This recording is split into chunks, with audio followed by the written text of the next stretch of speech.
ታሪክ ወዲ ሰብ ካብ ዝጅምራት ሒዙ ምድሪ ብዙሕ ዘሕዝንን ዘሐጉስን ዘገርምን ታሪኻት ኣስተኣናጊዳ ይኹን እምበር ንፈጣሪ ኣብ ማህፀና ዝተሰከመት ካብ ኩሉ ፍጥረት ንላዕሊ ልዕል ዝበለት ንግስቲ ሰማይን ምድርን ዝኾነት ቅድስት ድንግል ማርያም ህይወታ ዕረፍታን ትንሣኤኣን ግን ምስ ዝኾነ ነገር ዘይነጻጸር ዓሚቕ ምስጢር እዩ። እንኳን ናብናይ ኣዴና ቅድስት ድንግል ማርያም በዓል ፍልሰታን እዋን ጾምን ብሰላም ኣብጽሓኩም ኣብጽሓና። ጎይታናን መድሓኒናን ኢየሱስ ክርስቶስ ኣብ ምድሪ ተረኺቡ ወንጌል ኣብ ዝምህረሉ ዝነበረ እዋን ንመንግስተ ሰማያት ብምሳሌ ምህር ነይሩ። ደቀ መዛሙርቱ ድማ ስለምንታይ ብምሳሌ ትምህር ኢሎም ምስ ሓተትዎ ንዓኻትኩም ምስጢር መንግስተ ሰማያት ክትፈልጡ ተዋሂብኩም እዩ ብምባል መሊሱሎም። ሎሚ እውን ኣብዚ ዘመን መንግስቲ ስልጣን ሓይልን ኩሉ ኻዕልነትን ኣምላኽ ዘይተረድኡ ሰባት ነቲ ዘደንቕ ኣሰራርሓ እግዚኣብሔር ክቃወሙ ንርኢ። ንስራሕ እግዚኣብሔር ምቁዋም ማለት ድማ ኣምላኽነቱን መለኮታዊ ስልጣኑን ከም ምግፋዕ ይቁጸር። ስለዚ ንሕና ነቲ ሓይሊ ኣምላኽ ዝኾነን ኩሉ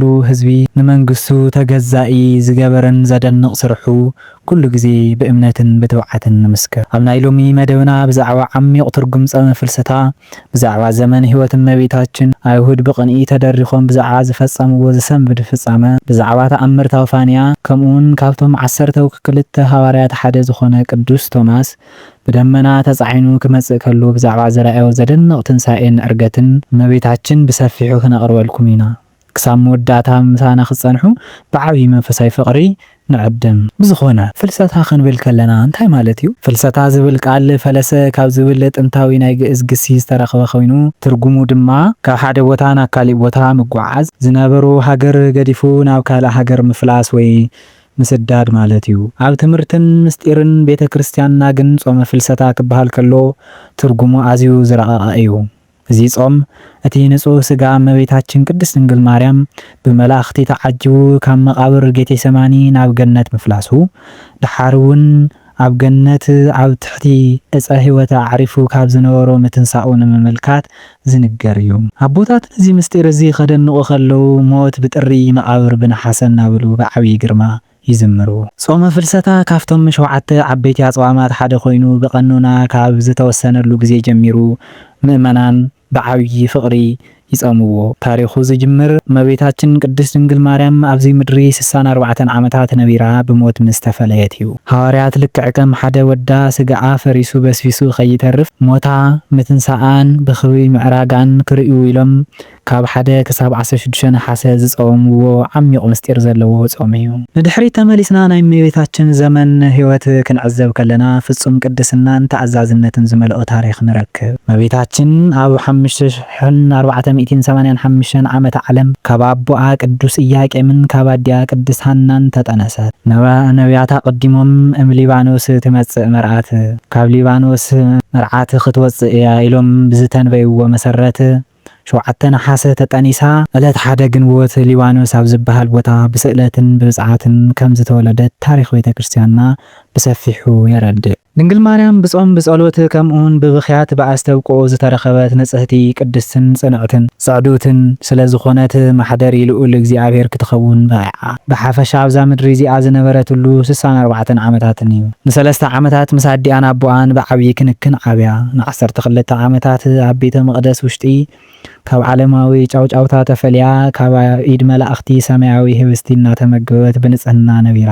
ን33 ዓመታትን 3 ወርሕን ምስ ወዳ ምስ ፍትዋ ምስ መድሓኒና ኢየሱስ ክርስቶስ ኣብ መከርኡ ኣብ ስደቱ ኣብ ሓጎሱ ብሓባር ጸኒሓ። ን14 ዓመታትን 9 ወርሕን ጎይታና ኣብ መስቀል ኮይኑ እንህት ኣዴኻ ኢሉ ዝሃቦ ሕድሪ መሰረት ምስ ወንጌላዊ ዮሃንስ ወልደ ነጎድጓድ ብሕድሪ ነቢራ። ብጠቕላላ 64 ዓመት ምስ መለኣ ብ21 ጥሪ ኣብ 49 ዓመተ ምህረት ካብ ድኻም እዚ ዓለም ኣዕረፈት። እመቤታችን ቅድሚ ምዕራፋ ቅድሚ ብዙሕ ዓሻሓት ዓመታት መንፈስ ቅዱስ ዝገለጸሎም ቅዱሳን ነቢያት ብዛዕባ ዕረፍታን ትንሣኤኣን ብምስጢር ተዛሪቦም ነይሮም። እቲ ዓብዪ ንጉስን ነቢይን ዝኾነ ዳዊት ኣብ መዝሙሩ ምዕራፍ 131 ፍቕዲ 8 ከምዚ ኢሉ ኣወጀ። ኦ እግዚኣብሔር ንስኻን ታቦት መቕደስካን ናብ ዕረፍቲ ተንስእ። እዚ ማለት እንታይ ማለት እዩ? ኦ ጎይታ ንምእመናን ናብ እተዕርፈሉ ናብ መንግስተ ሰማያት ነቲ ናይ መቕደስካ ታቦት ማለት ማሕደሪኻ ዝኾነት ድንግል ማርያም ሒዝኻ ተንስእ ኢሉ ምጽላይ እዩ። እዚ ድማ ስጋ ድንግል ማርያም ኣብ መቃብር ከም ዘይተርፍን ከም ትንሣኤ ወዳ ምትንሳኣን ዘመልክት ሕያው መርትዖ እዩ። ወዳ ጥበበኛ ሰለሞን ድማ ኣብ መኃልይ ምዕራፍ 2 ፍቕዲ 10 ክሳብ 13 ብኣዝዩ ዝማረኽ ናይ ቅኔ ቋንቋ ከምዚ በለ። ኦ ፍትውተይ ተንስኢ ጽብቕተይ ንዒ፣ እንሆ ክረምቲ ሓሊፉ ዝናብ እውን ሓሊፉ ኸይዱ፣ ዕምባባታት ኣብ ምድሪ ተገሊጾም ግዜ ዜማ በጺሑ፣ ድምፂ ቆረቆን ወይም ቱሪ ኣብ ምድርና ተሰሚዑ፣ በለስ ከምኡ ጎምሪሩ ወይኒ እውን ዓንቢቡ መዓዛ ሂቡ። ትርጉም ናይዚ ምስጢራዊ ትንቢት ኣዝዩ ዘደንቕ እዩ። ኦ ፍትውተይ ተንስኢ ኢሉ ዝጽውዕ ዘሎ ጎይታና ኢየሱስ ክርስቶስ ክኸውን ከሎ እታ ተጸዋዒት ድማ ኣዲኡ ቅድስት ድንግል ማርያም እያ። ክረምቲ ሓሊፉ ዝበሎ እቲ ናይ ሓዘን ስደት ናይ ኩሉ ግዜ ጸልኢ ኣይሁድ ከምኡውን ስምዖን ኣረጋዊ ኣብ ቤተ መቕደስ ከም ዝተንበዮ ብሰንኺ መከራን ስቕለትን ወዳ ልባ ብናይ ሓዘን ሰይፊ ዝተኸፈለሉን ብናይ ሓዘን ፍላጻ ዝተወግኣትሉን ናይ መከራ እዋን ክረምቲ ምሕላፉ እዩ። መከራ ሞትን በጃነትን ክርስቶስ ተፈጺሙ ትንሳኤኡ ኣብ ምድሪ ምግላጹ የርኢ። ኣብ ምድርና ዕምባባ ተራእዩ ግዜ ዜማ በጺሑ ዝበሎ ድማ ድምፅን ስብከትን ሃዋርያት ኣብ ኩሉ ምድሪ ምብጻሑ ክርስትና ፈሪኡ ምስፍሕፋሑን ሰናይ ግብሪ ዘይነበሮም ሰባት ሰናይ ግብሪ ምግባር ምጅማሮምን የመልክት። ኣብ መላእ ዓለም ኣብያተ ክርስቲያናት ብሃይማኖት ምስ ዓንበባ እመቤታችን ኣዕረፈት። 21 ጥሪ መዓልቲ ዕረፍቲ እመቤታችን ሃዋርያት ብንብዓት ብሓዘን ይኹን እምበር ብዝተቐደሰ ዝማሬን ውዳሴን ስጋኣ ከዕርፉ ናብ መቓብር ጌተሰማኒ ሒዘምዋ ጉዕዞ ጀመሩ። ይኹን እምበር ልቦም ብኽፍኣትን ብቕንዕን ዝዓወረ ኣይሁድ ነዚ ስቕ ኢሎም ክርእይዎ ኣይከኣሉን። ብሓባር ተኣኪቦም ከምዚ ብምባል ክመኻኸሩ ጀመሩ። ወዳ ብሳልሰይቲ መዓልቲ ካብ ምውታት ተንሲኡ ብመበል 40 መዓልቲ ናብ ሰማይ ዓሪጉ፣ ከምኡውን ተመሊሱ ነዚ ዓለም ከሕልፎ ክመጽእ እዩ እናበሉ ብምምሃር ንኹሉ ህዝቢ ወሲዶምዎ። ሕጂ እውን ስቕ እንተኢልናዮም እንተሓዲግናዮም ንሳ እውን ከም ወዳ ተንሲኣ ዓሪጋ እናበሉ ብምምሃር ከዕገርግሩልና ክነብሩ እዮም። ንዑ ተኣኪብና ብሓዊ ነንድዳ ኢሎም ተመሓሓሉ። ክፍኣቶም ዶብ ኣይነበሩን። ነታወት እግዚአብሔር ኣደ ህይወት ብሓዊ ከንድድዋ ሓሰቡ። ካብ ማእኸል ኣይሁድ ጉልበተኛን ደፋርን ዝኾነ ታውፋንያ ዝተባሃለ ጎበዝ ተመሪጹ ተላኣኸ። ታውፋንያ እናጎየ ኸይዱ ነቲ ሃዋርያት ስጋ እመቤታችን ዝተሰከሙሉ ጫፍ ዓራት ወይም ሸንኮር ብሓይሊ ሓዞ። ብሓዊ ከንድድዋ ነታ ዓራት ከውድቓ ፈተነ። ግን ክፍኣት ወዲ ሰብ ንኽብሪ እግዚአብሔር ደው ከብሎ ኣይኽእልን እዩ። ታውፋንያ ነቲ ሸንኮር ናይ ዓራት ኣብ ዝሓዘሉ ቅጽበት ካብ ሰማይ ዝወረደ መልኣኽ እግዚአብሔር ብናይ ሓዊ ሰይፊ ክልተ ኣዳው ብኡ ንብኡ ቆረጾ። እተን ዝተቆረጻ ኣዳው ድማ ኣብቲ ሸንኮር ናይቲ ዓራት ተንጠልጢለን ተረፋ። ኣካሉ ብከቢድ ቃንዛ ልቡ ድማ ብስምባደ ተወቕዐ። ኣብታ ቅጽበት እቲኣ ታውፋንያ ዝፈጸሞ ዓብይ ጌጋ ተረድኦ። ብትዕቢት ዝመጸ ሰብ ብሓዘንን ብጣዕሳን ተንበርከኸ። ናብ እመቤታችን ኣብታ ርህርህተ ህሊና ንብዓት እናፍሰሰ ተመሃፀነ። እመቤታችን እውን ኣደ የቕሪታ ያሞ ብዘደንቕ ተኣምር እተን ዝተቆረጻ ኣዳው ከም ቀደመን ኮይነን ተፈወሳሉ። እዚ ዘደንቕ ተኣምር ንኣይሁድ ከሰንብድ ከሎ ንሃዋርያት ግን ዓብይ መጽናዕኒ ኢኮኖም። ድሕሪ እዚ ዘገርም ፍጻመ መልኣኽ እግዚአብሔር ነቲ ንጹህ ስጋ እመቤታችን ምስ ሃዋርያ ዮሃንስ ገይሩ ሓጎስን ደስታን ናብ ዘለዋ ገነት ብመንፈስ ቅዱስ መንጠሎ። ኣብኡ ድማ ኣብ ትሕቲ ዕፀ ሕይወት ዓሪፎም ድሓር ድማ ጎይታና ስጋ እመቤታችን ከውፅዎ 7 ሊቃነ መላእኽቲ ኣዘዞም። መላእኽቲ እውን ናብ ኣቐሪቦም ክትስስኢ እግዚአብሔር ኣዚዙኪ ይበልዋ። ኣብቲ ግዜ እቲ ካብ ትሕቲ ጽዮን ካብ ዘሎ መቓብር ስጋ እመቤታችን ማርያም ወፀ። ጎይታና ድማ ናብታ ዘለኣለማዊ ዝኾነት መንግስተ ሰማያት መላእኽትን ሰማዕታትን እናሰገዱላ ብዓብይ ክብሪ ያዕረጋ። ንጉስ ዳዊት ኣብ ትንቢቱ ንግስቲ ብወርቂ ተጎናጺፋ ብየማንካ ክትቀውም እያ ከም ዝበሎ ቃሉ ተፈጸመ። ወንጌላዊ ዮሃንስ እውን ነዚ ኩሉ ክብሪ ሪኡ ካብኣ እውን በረኸት ተቐቢሉ ናብ ምድሪ ተመለሰ።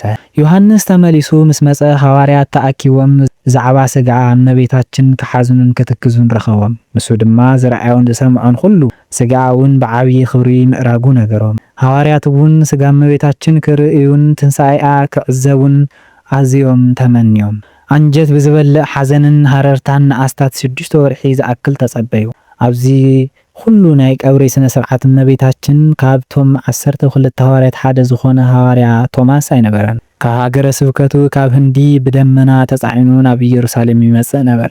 ቶማስ እናመጸ ከሎ እመቤታችን ኣብ ዝተቐብረትሉ ሳልሳይ መዓልቲ ልክዕ ከም ትንሳኤ ወዳ ተንሲኣ ብኽብሪ ክትዓርግ ከላ ኣብ ኣየር ረኸባ። ቶማስ ትንሳኤኣ ካልኦት ሃዋርያት ሪኦም ንዕኡ ዝተረፎ መሲልዎ ኣዝዩ ሓዘነ። ካብ ልቢ ዝነቐለ ሓዘን ኣቐዲመ ትንሣኤ ወድኺ ኸይረኣኹ ተረፍኩ ሕጂ ድማ ናትኪ ትንሣኤ ኸይረኣኹ ክተርፍ ድየ ኢሉ ካብ ምሕዛኑ ዝተልዓለ ካብ ደመና ተወሪሩ ክወድቕ ምስ ደለየ ርህርህቲ እመቤታችን ሓዘቶ ኣድሓነቶ ድማ እመቤታችን ድማ ብዘይካኡ ካልኦት ሃዋርያት ትንሣኤ ገና ከም ዘይረኣዩ ነጊራ ኣጽናዕናዓቶ ከይዱ እውን ሃዋርያት ዝኾነ ኩሉ ክነግሮም ኣዘዘቶ ንዕኡ እውን መረጋገፂን ምልክትን ክኾኖ እተገነዘትሉ ሰበና ወይም መግነዛ ሂባቶ ናብ ሰማያት አረገት። ቶማስ ኢየሩሳሌም ምስ በጽሐ ሃዋርያት ተኣኪቦም ንእመቤታችን እኮ ቀቢርና እያ ኢሎም ብሓዘን ነገርዎ። ቶማስ ግን ነቲ ምስጢር እናፈለጠ ከረጋግጸሎም ደልዩ ሞት ብጥሪ መቃብር ብንሓሰ ብኸመይ ይኸውን በሎ። ቅዱስ ጴጥሮስ እውን ብቁጣዐ ንስኻ ደኣ ትንሣኤ ጎይታ ተጠራጠርካ እምበር ሕጂ እውን ሞት እመቤታችን ኣይተኣምንን ዲኻ ኢሉ በአኽብሮት መሪሑ ናብ መቃብር እመቤታችን ሒዞምዎ ኸዱ። ግን እቲ መቃብር ምስ ከፈትዎ ስጋኣ ሲኢኖምዎ ኣዝዮም እውን ሰንበዱ። ኣብቲ ግዜ እቲ ቶማስ ኣይተኣምኑንን ኢለ እምበር እመቤታችን እሲ ተንሲኣ ዓሪጋ እያ ኢሉ ኣብ ኣየር ዝኾነ ኩሉ ነገሮም ንመረጋገፂ ምልክት ክኸውን ዝሃበቶ ሰበን ወይ መግነዝ እውን ኣርኣዮ። ሃዋርያት እውን ብዓብዪ ሓጎስን ግርምትን ነቲ ሰበን ንበረኸት ተማቒሎም ምስ ተኻፈልዎ ናብ በብሃገረ ስብከቶም ኸዱ። ይኹን እምበር ሃዋርያት ትንሣኤን ዕርገትን እመቤታችን ቶማስ ርእይዎስ ንዓናኸ ብኸመይ ተርፈና ኢሎም ወርሒ ነሓሰ ምስ ኣተወ ካብ 1 ነሓሰ ጀሚሮም ዮሃንስ ብዝኣዘዞ መሰረት ካልኣይ ሱባኤ ኣተው። ኣብ መወዳእታ ሱባኤ ብ16 ነሓሰ ጎይታናን መድሓኒናን ኢየሱስ ክርስቶስ ጸሎቶን ተቐቢሉ ወረደ። ንእመቤታችን ስጋኣ መንበር፣ ንቅዱስ ጴጥሮስ ረዳት ካህን፣ ንቅዱስ እስጢፋኖስ ገባሬ ሰናይ ዲያቆን ገይሩ ቀዲሱ ንኹሎም ሳቕሮም ዕርገት እመቤታችን በዓይንቶም ክርእዩ አብቅዖም። ዘመዓልቲ እዚኣ ኣብ ቤተ ክርስቲያንና ዓባይ በዓል ሓጎስ እያ። ነዚ ኣብነት ሃዋርያት ብምስዓብ ቅድስት ቤተ ክርስቲያንና ነዚ ስርዓት ሰሪዓ ካብቶም 7 ዓበይቲ ኣጽዋማት መደብ ኣትያቶ ነዚ ዓብዪ ናይ በረኸትን መግለጺ ምስጢርን ዝኾነ ጾም ክንጸውም ገይራቶ እያ።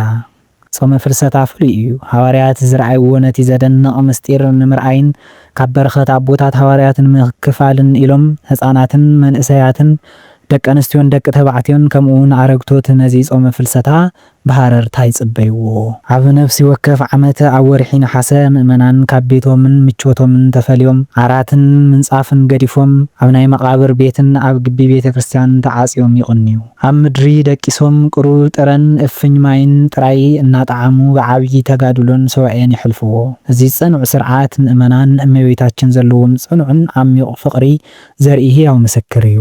ዝተፈትኹም ስድራ ቤት እግዚአብሔር ጎይታና መድሓኒና ኢየሱስ ክርስቶስ 3 መዓልትን 3 ለይትን ኣብ ኸርሲ መቃብር ጸኒሑ። ጥፍኣት መቃብር ወይ ሙስና መቃብር ኸይረኸቦ መግነዝ ፍትሑለይ መቃብር ክፈትሁለይ ከይበለ ብገዛእ መለኮታዊ ስልጣኑ ሰንበት ኣብ ፍርቂ ለይቲ ከም ዝተንሰአ ኩሉ እመቤታችንን ማሕደሪ መለኮት እያ እሞ ኣብ ዝተቐብረትሉ ሳልሳይ መዓልቲ ጥፍኣት መቃብር ኸይረኸባ መግነዝ ፍትሑለይ መቃብር ክፈትሁለይ ከይበለት ብስልጣን ሓይልን ወዳ ምትንሳኣን ምዕራጋን ሎሚ እውን ኣብ መላእ ዓለም ከም ትንሣኤ ወዳ እናተሰብከ ይኽበራሉ። ኣማላድነት ረድኤትን በረኸትን ናይ እመቤታችን ቅድስት ንጽሕቲ ድንግል ማርያም ከምኡውን ጸጋን ሰላምን ወዳ ጎይታና ኢየሱስ ክርስቶስ ምስ ኩልህና ህዝቢ ክርስቲያን ይኹን።